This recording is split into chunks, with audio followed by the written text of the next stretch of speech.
fucking David Boyle and I'm quitting alcohol. So we did it. We finally got a fucking couch and it hurt. It fucking hurt. It's getting delivered Wednesday. It cost $2,000. That's just for the couch. On top of that was tax, which they don't put on the fucking tag, do they? It's just $1,999. Have this couch for $2,000, even though you don't want to pay that much money either. Have the couch. But then you got to chuck tax on top of that. And then how are you going to get the fucking couch? Where are you going to get it from? Do you have a truck to come pick it up? Or would you like to use our service? Our $150 service. We can deliver it right to your door and put it in your house. What's that? Would you like us to put the couch together for you? Well, we have a service for that as well. For another $100, you can get your couch put together. White glove service, it's called. I'm like, I think I can screw a couple of legs on a fucking couch. Thank you very much. So, Mr. Boyle, now that you're making such an investment in a couch, have you ever thought about what happens if the couch is damaged? No, I haven't actually. I haven't thought about that for 1 second, even though I've got 2 fucking kids running around that you've seen. They're jumping over everything, tearing shit off everything. You know that. You know the couch is going to get damaged. What are you talking about? Well, we have a service called Goof Proof, where any damage that's done to the couch in the next 5 years can be fixed immediately and replaced immediately. Any damage. Anything. If your kids spill something on it, well, they're definitely going to spill something on it. I can tell you that right now. They've spilled shit on your couches here on display. So you know that's going to happen. Yes, well, that's why we have Goof Proof. For things exactly like that. How much? For just another $250, you're covered for the next 5 years. We come around, clean it. If the couch sinks a little, we replace the cushions. If the threads come undone, we replace them. If the USB adapter in the chair breaks, we replace that. The couch has a USB adapter. That wasn't planned. That was an accident. I didn't even know. Right at the end, he's like, you've even got USB adapters here. I'm like, great. I'm fucking very happy about that. I could have just bought a $1 extension lead and ran it to the couch. So it came out to $2,580 for a fucking goddamn couch. A fucking couch. It's a nice one, I think. I don't even know. I don't care anymore. Honestly, I stopped caring, and that's how we ended up with this couch. We were looking at $1,500 ones yesterday, but they were fucking shit. But I was like, let's just get it. And then at the last second, we bailed. And then today, I was just like, whatever. I don't care. $4,000, $5,000, I don't give a fuck.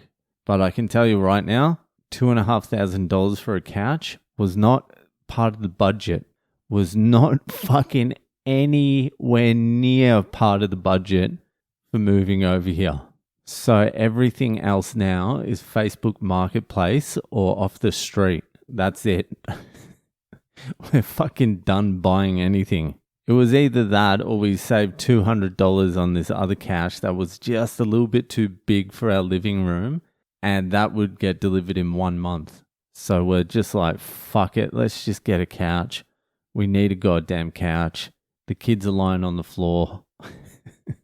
They don't seem bothered at all. It's more my ass is sore on the floor. Anyway, what can you do? What can you fucking do? So it's Tuesday, you know what that means now. It's fucking Ask Boyle time. Ask me a question about fucking furniture. I can tell you anything. I can tell you where the furniture in the US is manufactured. I can tell you what companies buy it, where they import it, how they import it. I can tell you a lot about Bob's Furniture now as well. Ashley's Furniture, I can tell you shitloads about that too.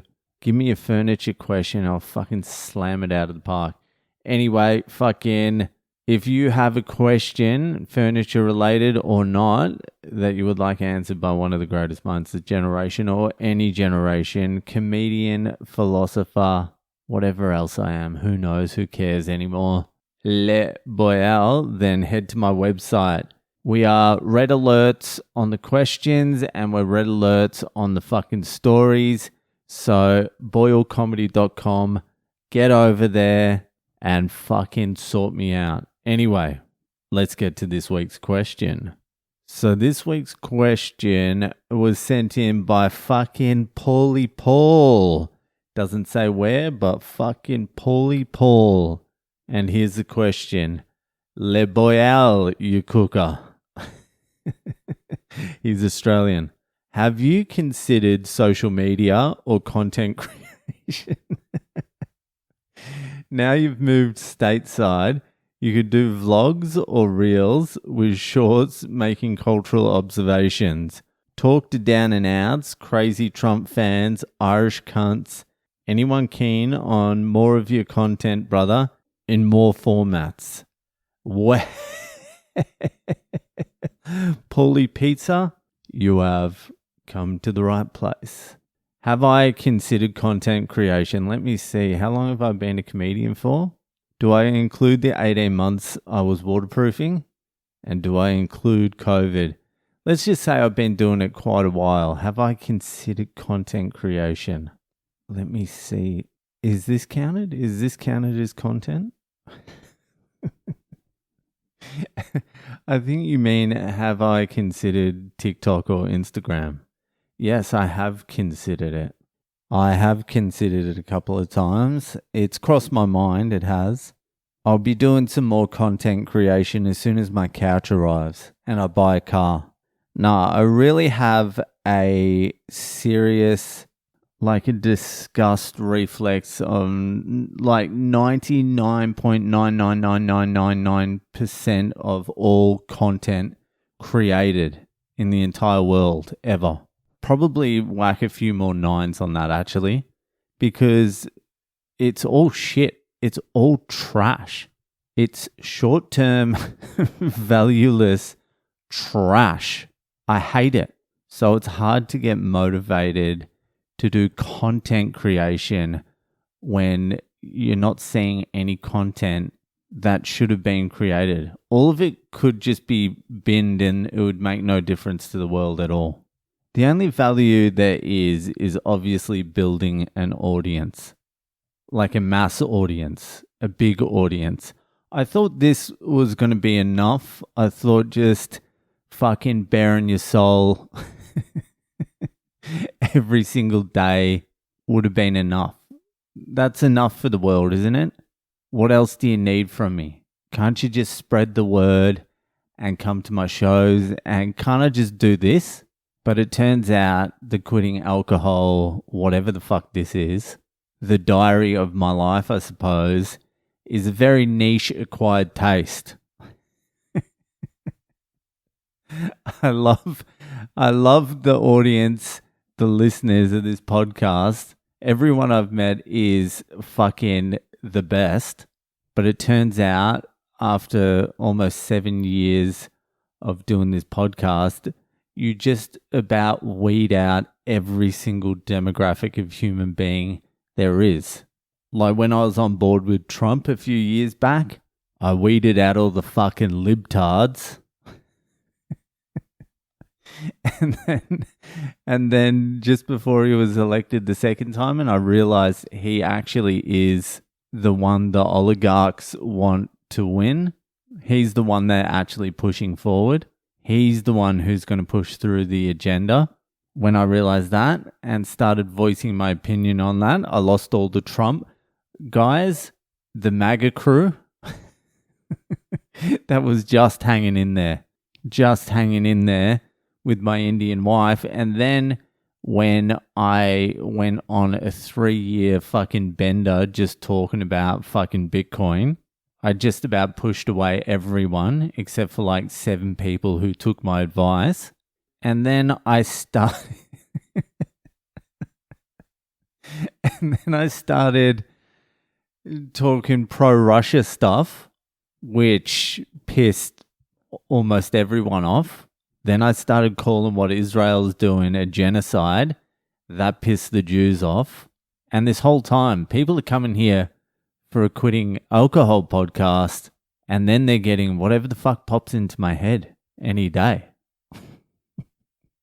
They're like, what is this? I'm trying to get sober.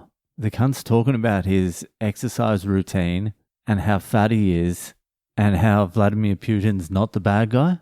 Like, give me something to work with. So it turns out the podcast is probably not enough to sell out stadiums.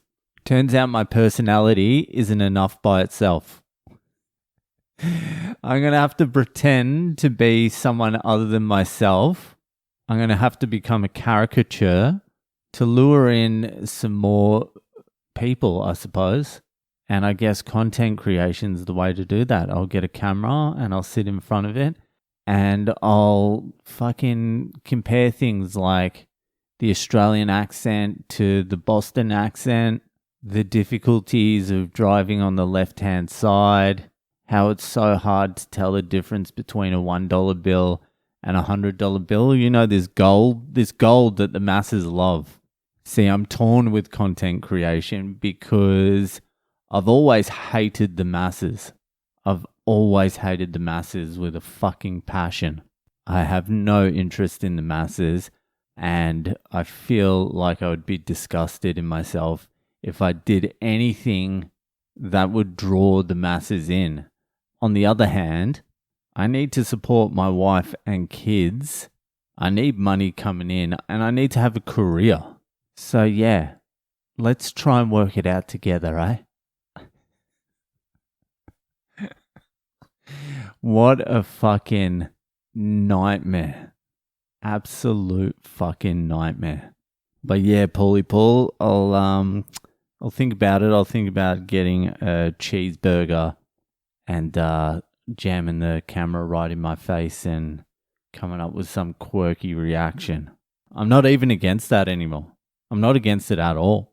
Someone sent me an email saying fucking try a beef 3 ways and film it. And I was like, yeah, maybe I'll just do that. Maybe I'll just do that. I'll be the guy who just eats stuff in front of the camera. This is delicious. It always reminds me of the extras, Andy Millman. Fat little pig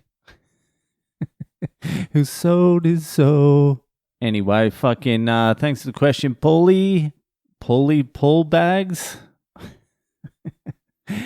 Fucking that'll do for tonight, I think. Yeah, it will. And I'll see you the fuck later.